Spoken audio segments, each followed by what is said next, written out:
Oxford from the inside. The good, the bad, but always the truth.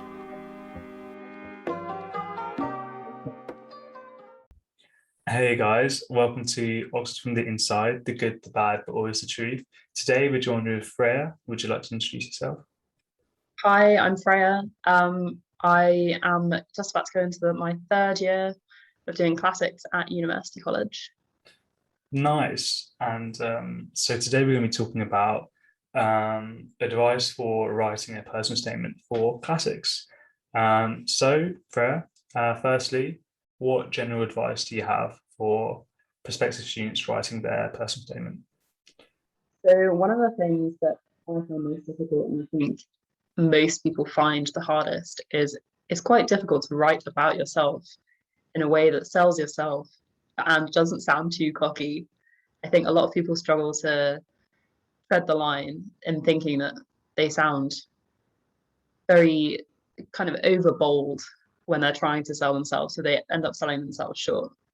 So I think what worked for me was trying to write about myself as if I was writing about a friend, because a lot of people have no problem like hyping up their friends. So if you kind of pretend that you're talking about a third party, even use the third person if you have to, it makes it a lot easier to kind of get that emotional side dealt with and out of the way, and so it doesn't then impede on you selling yourself. Um, and the other thing that I really struggled with was I had been through that phase where I'd kind of accepted every opportunity that ever came my way because it would go on my personal statement. And when I came to writing my personal statement, I couldn't put it all in there because it would have just been a list of all the random things that I'd done. So I think picking and choosing your battles, both in terms of what you actually do and what you put on your personal statement, is really important. So it's more important to kind of unpack a couple of things and go into detail about those and kind of just put everything on the page. Nice. No, this is really good advice. Two things I hadn't heard from someone before, which is mad because I've been doing this for a long time. What advice would you give to students writing their personal statements applying for classics? So because classics isn't very widely taught in most schools, I think a big concern for students applying to classics for maybe the first time is that they haven't had any classical experience, or like none of their A levels or IB subjects are in classical subjects. Um, so what I would say is Well, try not to worry. just before Oh, we go on to sure. that, could we have a quick summary of what is classics for those who don't know? Yeah. So classics is kind of a mishmash of a lot of different subjects. It's language, it's literature, politics, art, architecture, linguistics, history, all of that kind of rolled into the time period around the ancient Greeks and the ancient Romans. It is largely based on that Mediterranean area, and that's how they kind of define like what is classical history and what's other history of that same period. Hmm, cool. Um, but obviously, a lot of people haven't studied things like Latin and Greek, which are part of a classics degree. Um, so yeah, I'd say try not to worry too much about that, because I think what people underestimate is how useful other subjects are as well. So I did an AS in English literature, um, which ended up being really, really helpful, not only in my personal statement, but in my actual degree. It's come in really handy. So like, don't stress that you haven't studied that particular era of history, because most people won't have done. Um, and I think the other thing is a lot of people kind of are introduced to classics at a really young age through things like Percy Jackson, and reading or being taught the ancient Greek myths about Zeus and Hera. Like that's not a silly source of inspiration. It's a Don't be afraid to write that that's how you got interested in classics, because a lot of people started that way. It's not uncommon at all. And what's important is that you took that and you ran with it. Mm, nice. No, yeah. yeah, definitely if it comes across as genuine as well. Like if someone's genuinely interested to study classics because of their exposure to Greek myths, and that comes across as genuine, the admissions tutors will see that that student shows potential to stick with the course because they're genuinely interested in the course, even if it is through simple means and not like complex pretentious means. Yeah. And yeah, shout out to Percy Jackson books, great books. Yeah. So in terms of writing classics, personal statements for classics, how did your experience go? How was it when you were writing yours?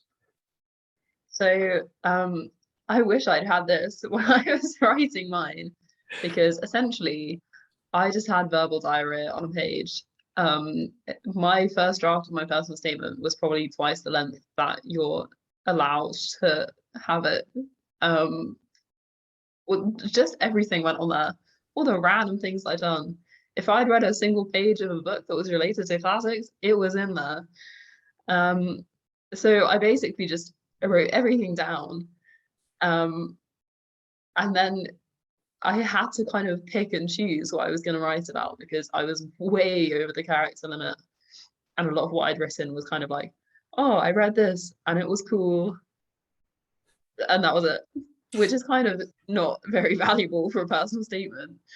So I cut it down to maybe 5 or 6 different things I'd done. Tried to write about them in a few more words, and more detail about those specific things. I was still way over the character limit at this point.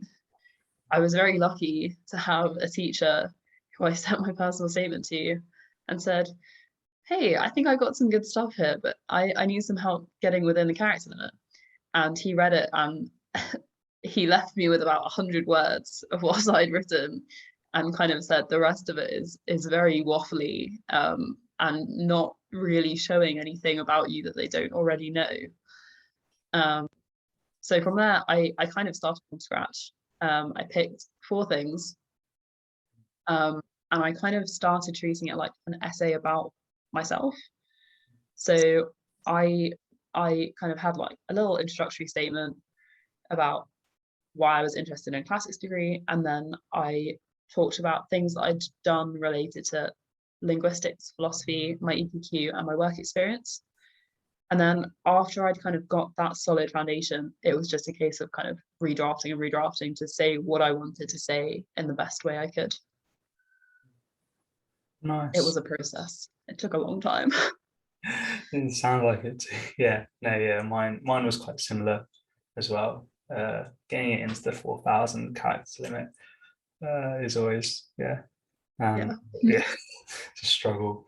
Would you agree that for it's, in terms of writing a passive statement, it's more about I mean, I guess like a simple way to explain it is you don't want to write, I'm passionate about classics, but you want to show that you're passionate by I guess like expanding on why you did the things that you've done, if that makes sense, rather than just saying you've done ABC, what ABC was like for you.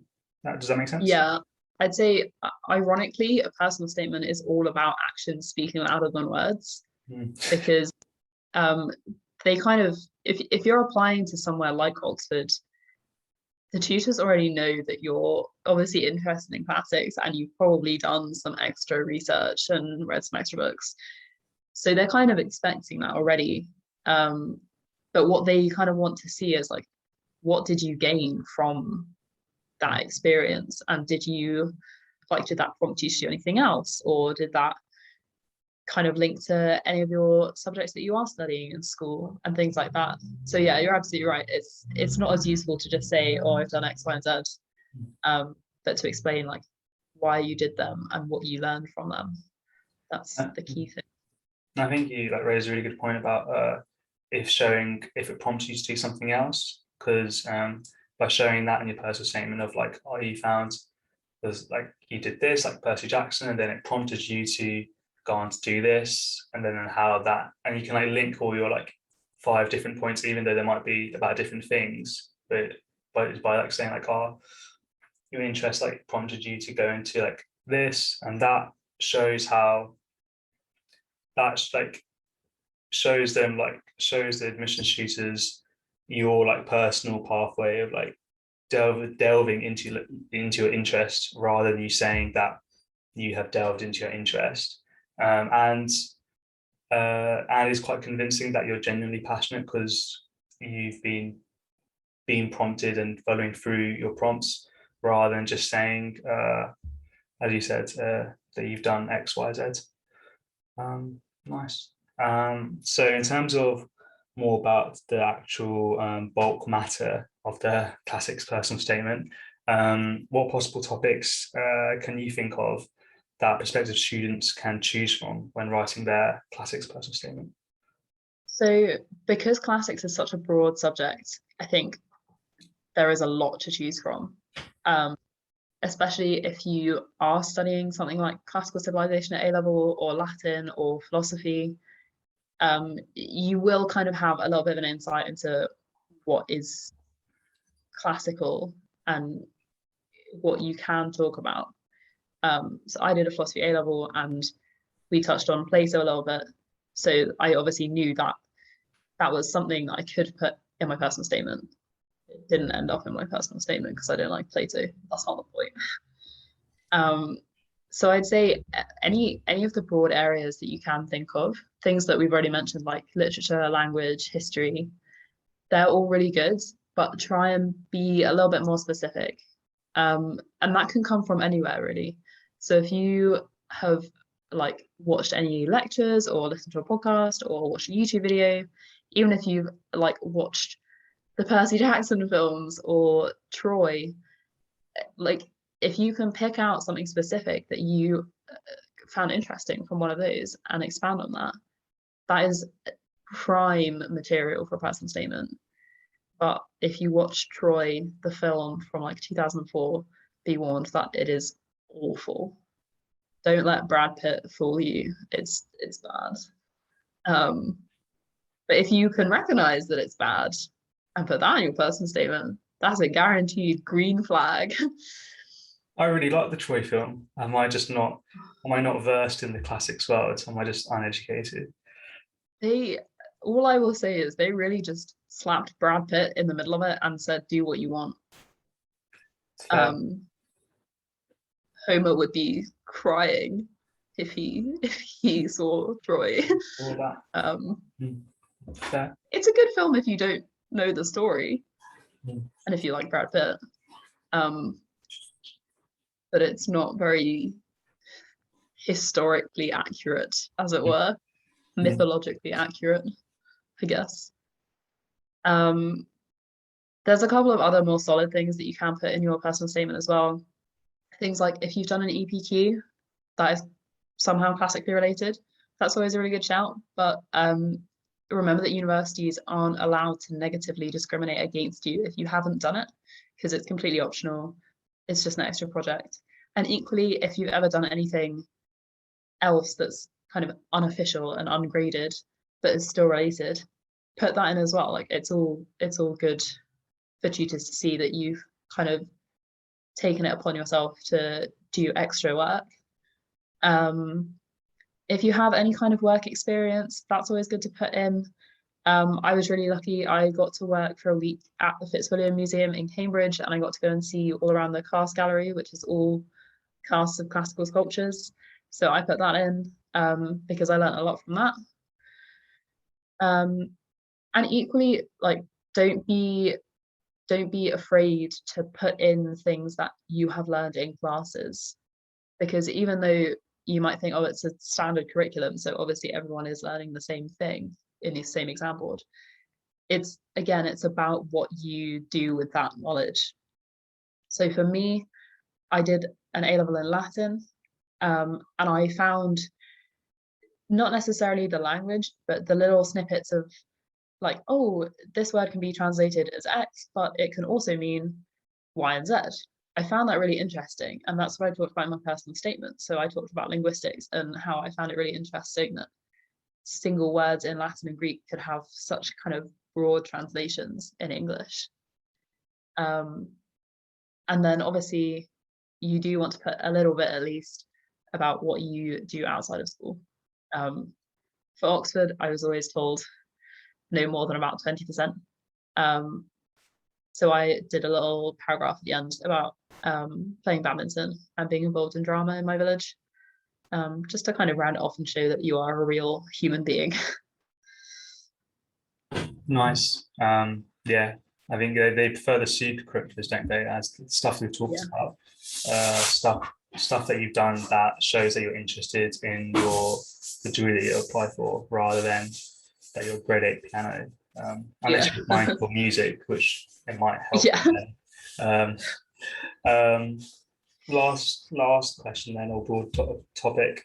I heard that in the classics course, we've mentioned it before, that it contains modules on language, literature, history, philosophy, archaeology, and maybe more.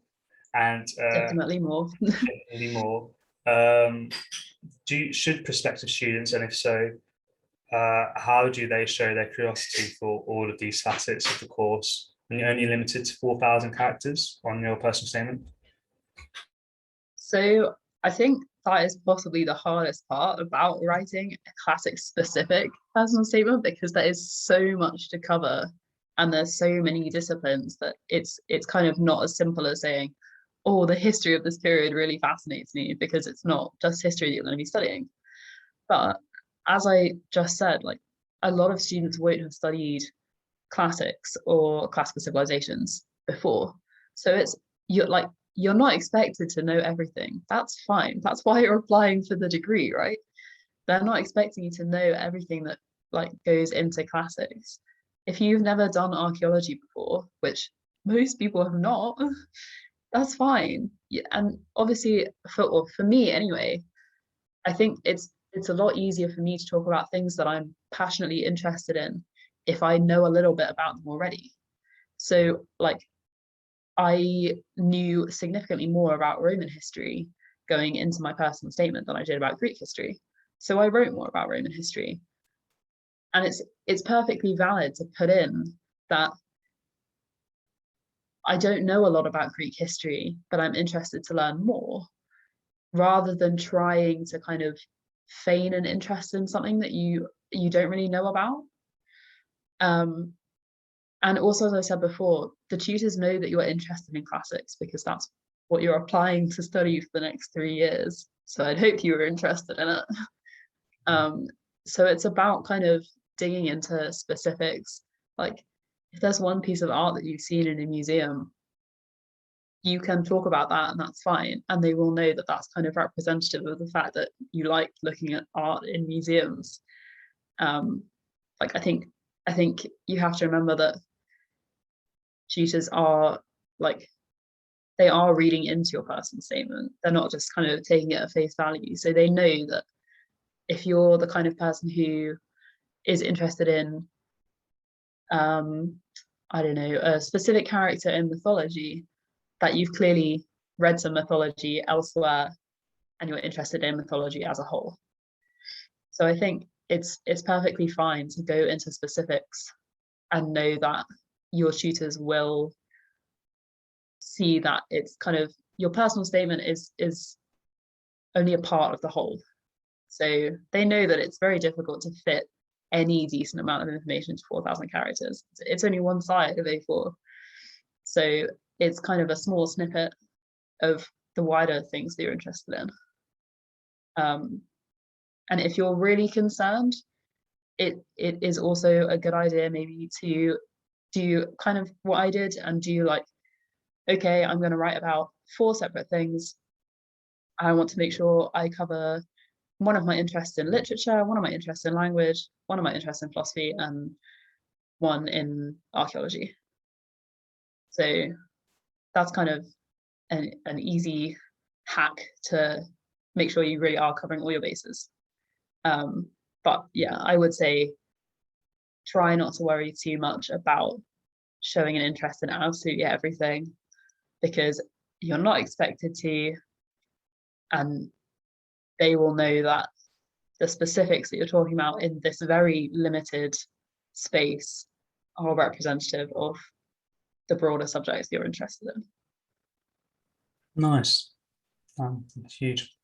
But I personally can't relate to writing my personal statement as an experience like this, because chemistry is chemistry, and then, yeah. And there are 3 disciplines within that, but this is classics. Just seems like you do everything. You'd have thought ancient Greek and Latin, I know people do French and Spanish, and then I guess there's history and literature within that, but yeah, it does seem like it does seem like a lot of stuff you have to do. But then there's more, like, then I guess you can flip it in the half full cup kind of ways, like there's loads of stuff you can do. So the world is your oyster, it seems, if you study classics. Absolutely. One last thing, I just wanted to know, do you have a favorite area that is in classics? And if you can't pin it down on one, maybe 2. Ooh, that's a good question. Okay, if there is any classicists out there listening to this, do not come for me when I say this, but I have always been quite a big fan of Cicero. Now, he is horrendous to translate because his Latin is just Shakespearean, effectively. But he's so interesting. And specifically that period of Roman history, between like civil war, Julius Caesar just throwing the city into absolute chaos, his assassination, randomly adopting his great nephew as his heir. So much was going on, and then you come into this golden era of peace under Augustus, and now we have the Roman Empire. It's always fascinated me. And we owe a lot of our knowledge about that period to Cicero. So say what you want about translating him, he's a useful guy. So did he keep an account of like the history to some extent? So he was a lawyer, effectively, but boy, did he like to talk.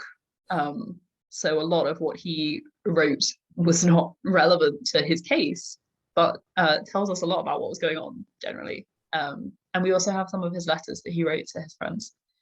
So yeah. Nice. Wow. Cool. Is there anything else? Another thing? So I mentioned linguistics earlier. I did actually pick linguistics as one of my options for my exams last year. And it was incredibly difficult, but it was equally fascinating. Just learning about how interconnected languages are was amazing. And kind of looking at, when it's spread out on a page in front of you and you just have, this is the word and it means the same thing in 20 different languages, and it's all the same word, effectively. It kind of hits you like just how similar some languages are, which is quite amazing. Yeah, that is pretty cool. It's really cool you can do that through classics as well. Wow. All right. Well, thank you, Freya, for a very interesting conversation. I'm sure this would be very helpful for those writing their classics personal statements at the moment. And thanks to the viewers for tuning in, whether it's on YouTube, IGTV, or your podcasting platforms. We hope you will stay safe, and we'll see you guys next time.